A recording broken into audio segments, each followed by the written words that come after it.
Hola, muy bienvenidos a un programa más de Más que Palabras. Yo soy Nina Serrano y estoy encantada de volver a estar con vosotros en este nuevo programa. Y tenemos con nosotros hoy a un invitado muy especial. Él es Enrique Soto. Hola Enrique, ¿cómo estás? Muy bien, gracias por la invitación. Bienvenido a este programa que se llama Más que Palabras y es un programa donde queremos dar visibilidad a la respuesta que la Iglesia está dando a diferentes problemáticas sociales y queremos dar también visibilidad a cómo Dios puede obrar en la vida de las personas de la forma que quizás no podamos imaginar, ¿no? Nos gustaría conocer un poquito más de ti, Enrique. Preséntate, de dónde vienes, de dónde eres. Cuéntanos un poquito sobre ti. Sí, con mucho gusto. Muchas gracias por la invitación y muchas gracias por la oportunidad de contar este testimonio, que Dios se glorifique y dar esperanza a otras personas. Mi nombre es Enrique, soy de California, soy mexicano-americano. Mi familia es mexicana, nacido en Estados Unidos.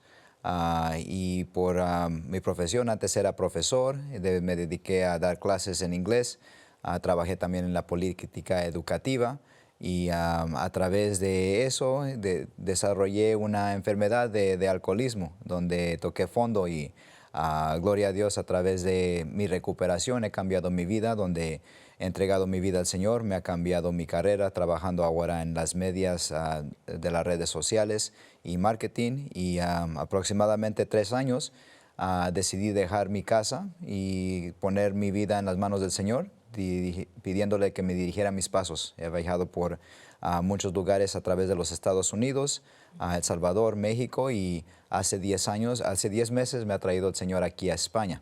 Entonces tengo 10 meses aquí en España explorando y pidiéndole cada día al Señor que me diga su voluntad y qué es su propósito aquí en España. Buenísimo todo esto que nos cuentas, porque este programa se llama en concreto Libre del Alcohol.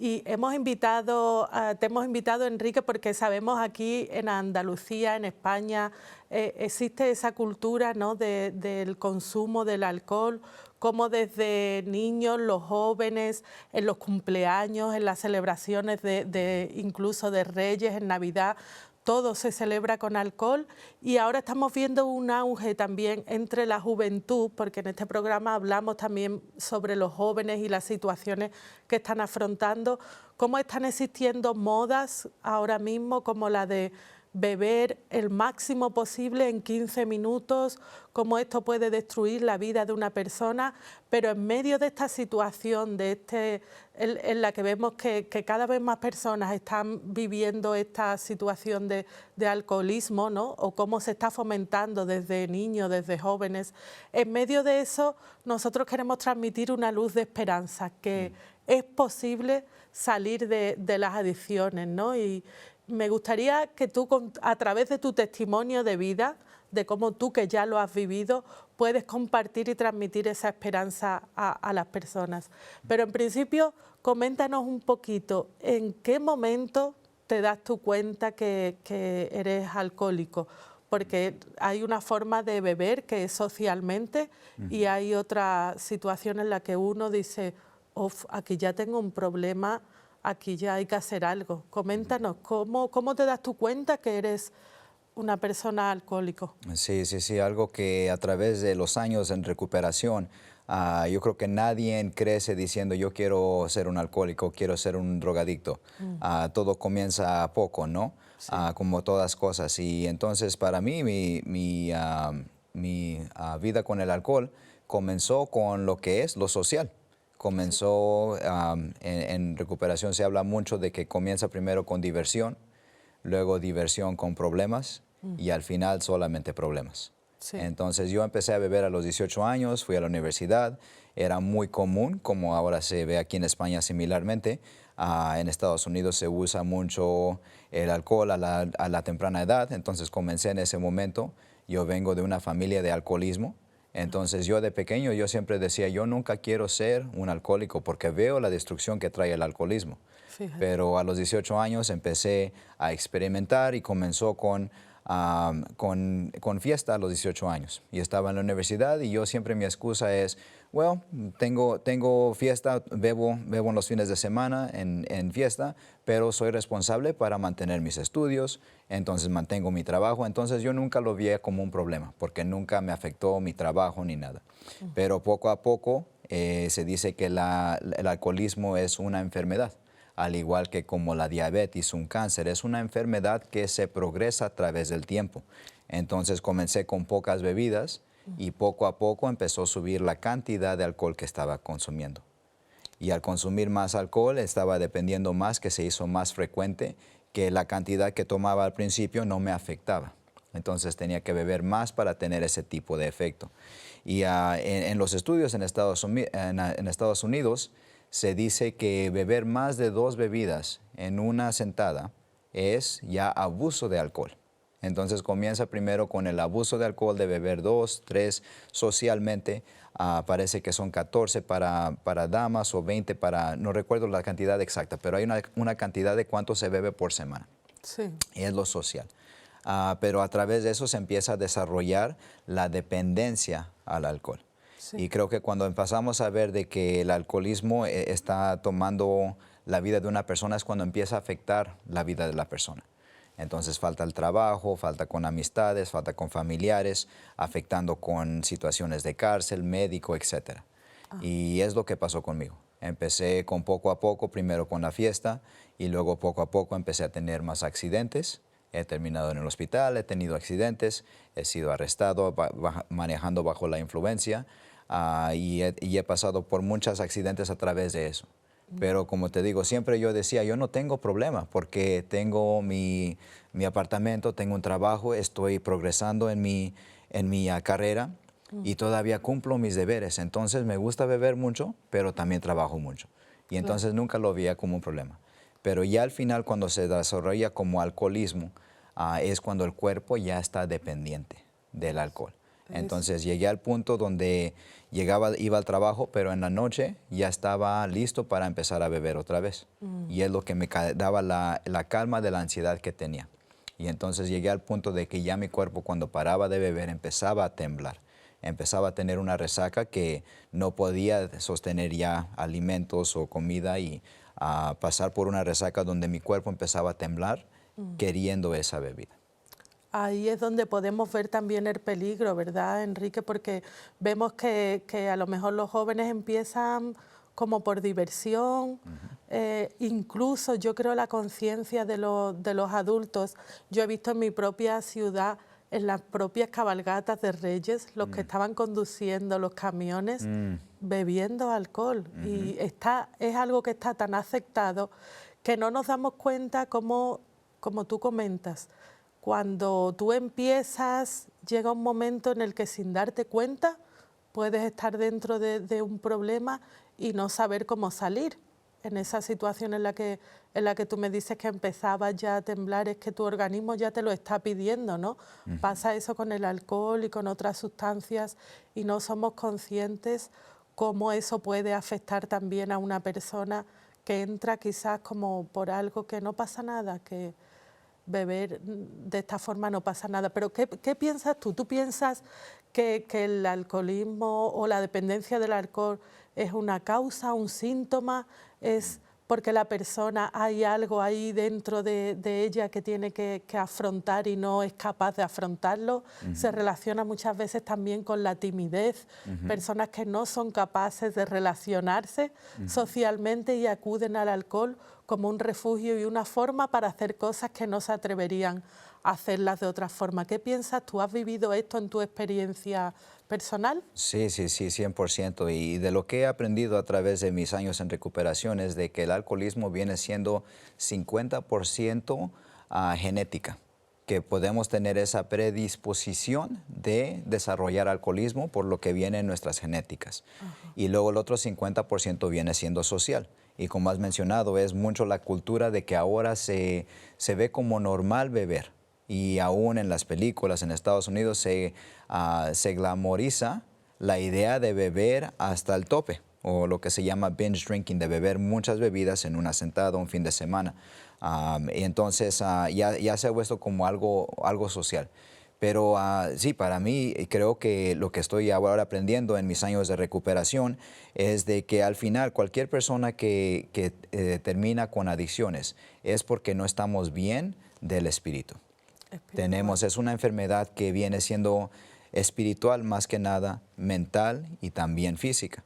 Entonces, para mí, cuando yo bebía, tenía mucha ansiedad de joven y cuando no podía hablar, me daba mucha timidez hablar con personas, pero cuando empezaba a beber, toda esa timidez se me iba. Podía hablar con cualquier persona y me daba como un alivio de todo lo que tenía en mi mente y hacía lo que regularmente no haría, que al principio era platicar con personas, salir de fiesta y todo eso, pero me daba como un sentido de superioridad, se puede decir, de que no me daba miedo, me sentía invencible en esos momentos. Sí.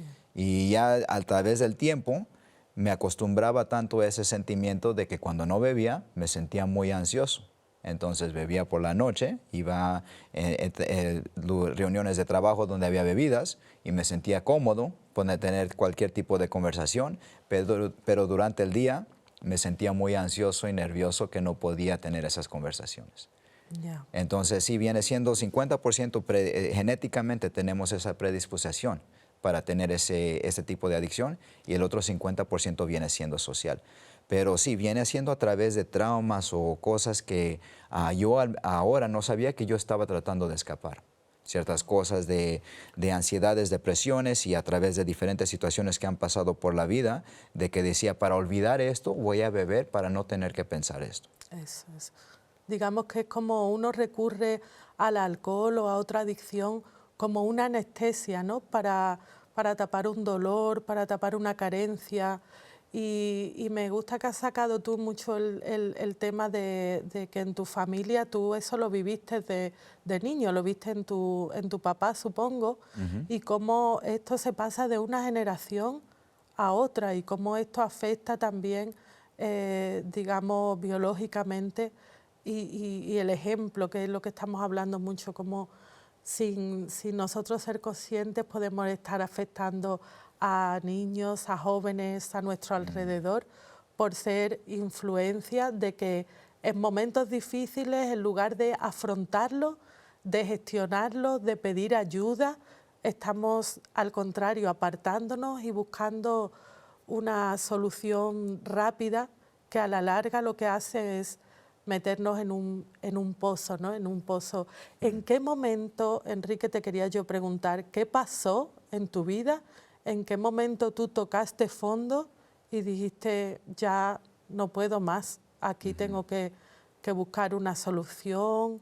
¿O qué era lo que había en tu mente que te estaba haciendo aislarte, pensando que bueno, que sintiendo vergüenza, supongo? No sé, cuéntanos un poquito, ¿qué te hizo tocar fondo? Sí.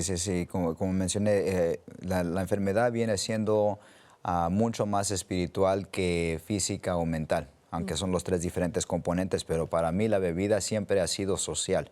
Era persona social que bebía, salía de fiesta, muy amigable con las personas, no me daba timidez y esa era la manera que lo veía. Él lo veía como una distracción. Trabajo mucho durante la semana y en los fines de semana iba de fiesta y hacía tiempo de diversión. Eso es como la manera que lo veía. Pero a través de diferentes cosas, diferentes traumas se puede decir, empecé ya a llegar al punto de que lo tomaba como un punto de aislamiento, de que ya no estaba saliendo y estaba bebiendo solo. Entonces, en vez de ir a salir con personas porque estaba dolido espiritualmente de diferentes situaciones, empezaba a beber solo en mi casa, empezar a aislarme. Y para mí el punto fue de que a través de la progresividad de la enfermedad, empecé a faltar con amistades, empecé a faltar más al trabajo, yo no estaba cumpliendo mis responsabilidades y empecé a tocar fondo y reconocer que necesitaba ayuda cuando esto todo estaba sucediendo, cuando estaba viendo que mi vida se estaba despedazando de diferentes maneras. Y para mí en ese momento es ya cuando no podía parar de beber, había perdido mi trabajo. En ese momento me sentía muy deprimido porque sentía que es lo único que tenía aparte de de una manera que me hacía sentir que todavía estaba progresando en la sociedad, de que tenía un trabajo estable, y cuando perdí eso sentía que mi identidad se quebró. Entonces bebía mucho a solas, al punto de que cuando paraba de beber mi cuerpo empezaba a temblar. Empezaba la resaca completamente, alucinaciones, en una manera muy, muy fea. Y entonces en ese momento es cuando empecé a buscar ayuda, pero me daba mucha vergüenza de comentarle a amistades.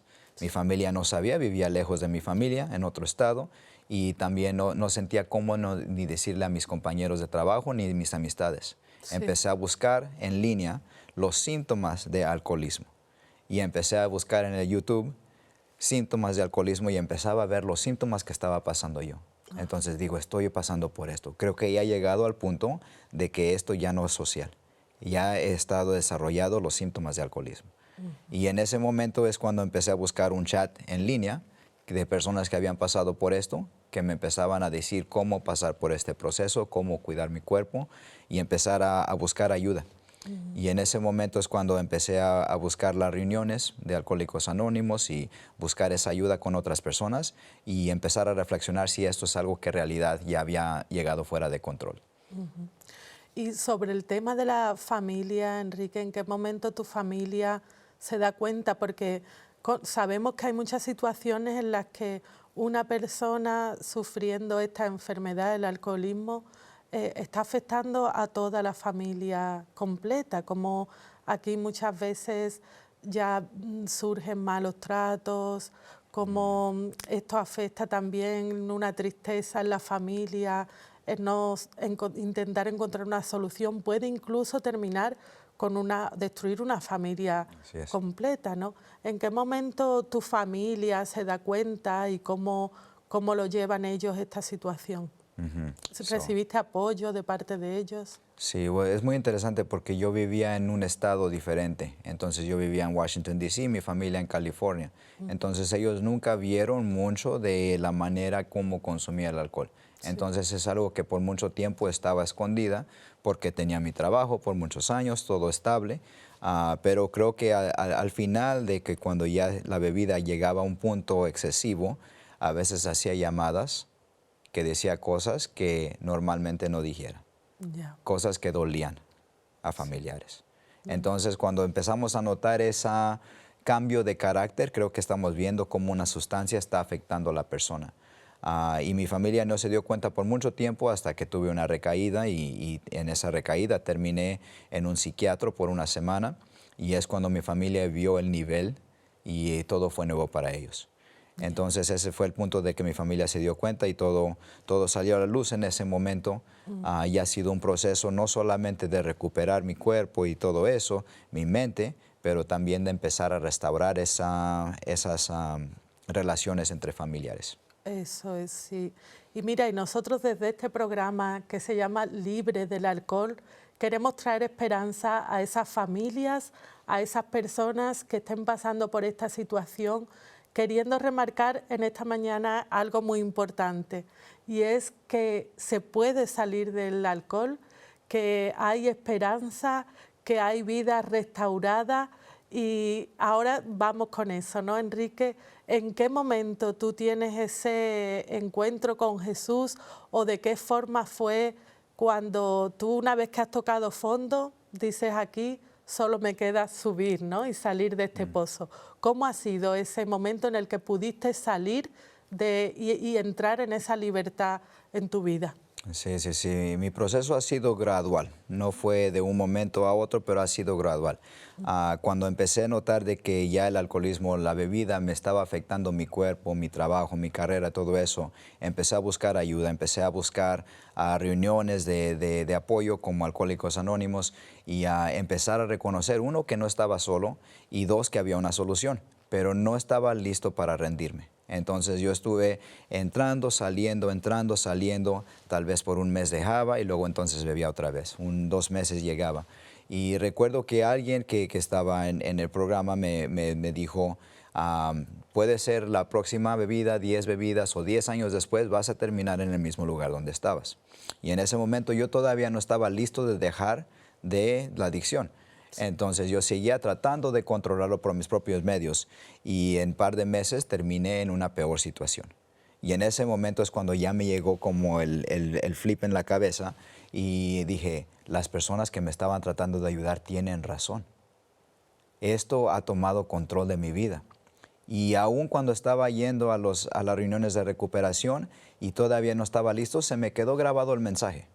Y escuchaba que personas decían, no va a funcionar esto hasta que te rindas y pidas ayuda a Dios. Sí. Y en ese momento, temblando, saliendo de una reunión, temblando completamente, en ese momento yo no sabía si creía en Dios.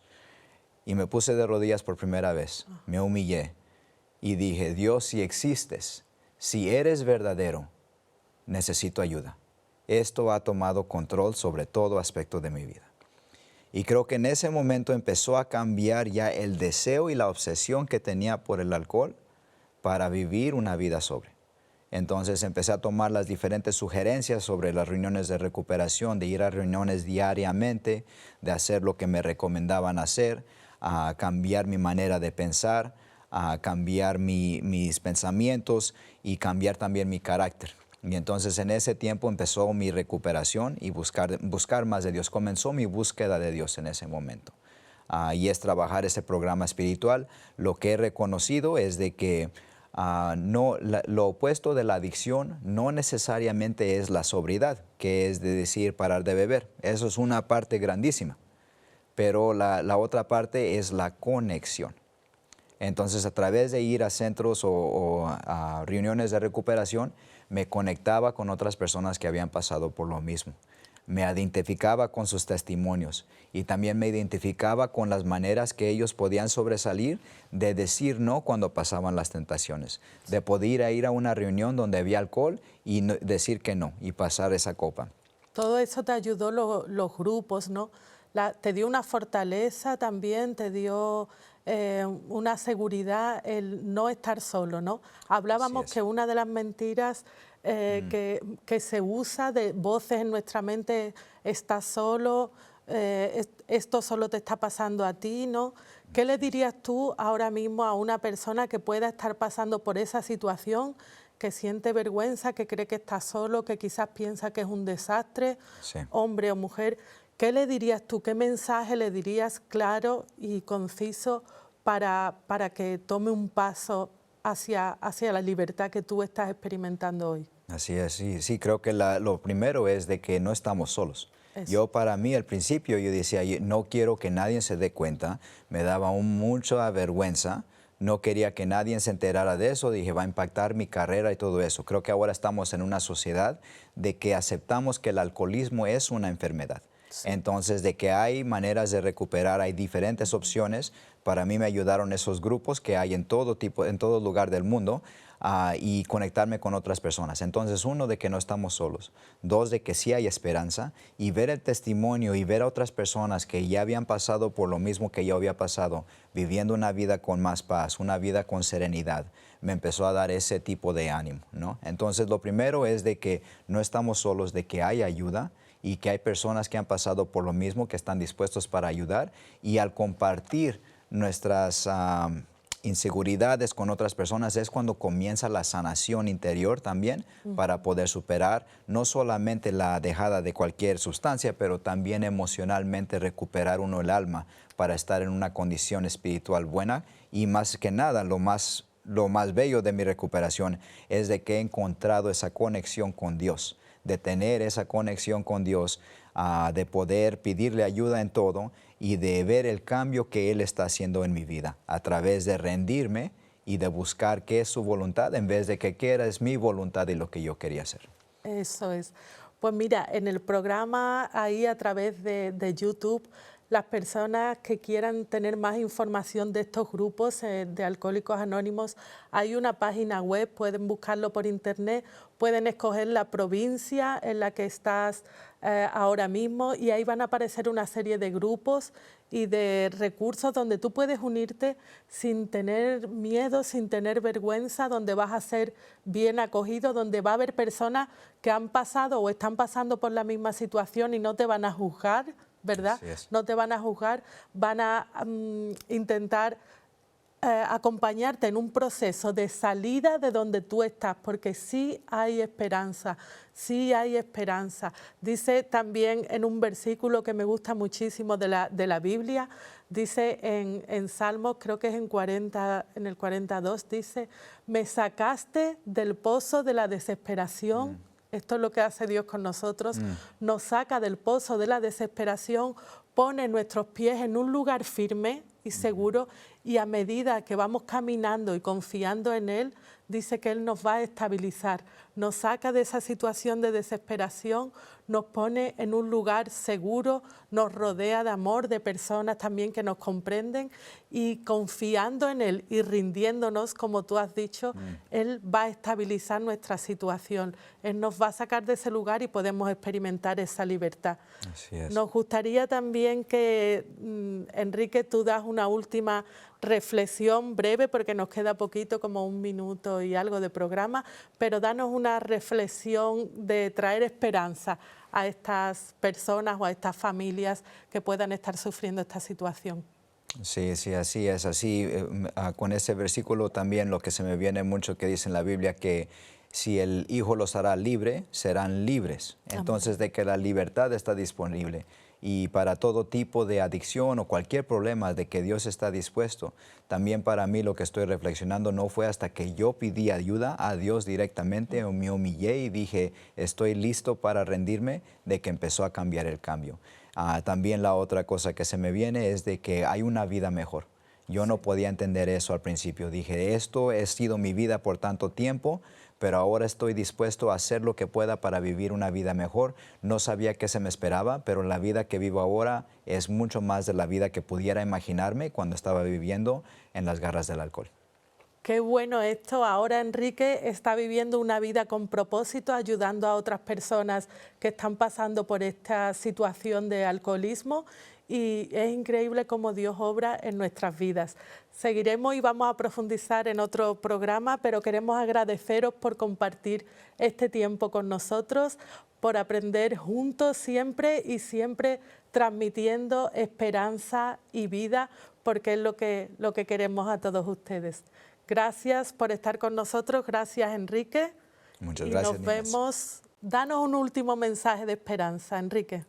Sí, creo que la palabra esperanza en sí creo que es un buen resumen de que hay esperanza de cualquier situación que estás y que todo es posible con Dios. Pues muchas gracias a todos los espectadores por estar con nosotros en este día, y nos vemos en el siguiente programa de Más que Palabras. Gracias, Enrique. Muchas gracias.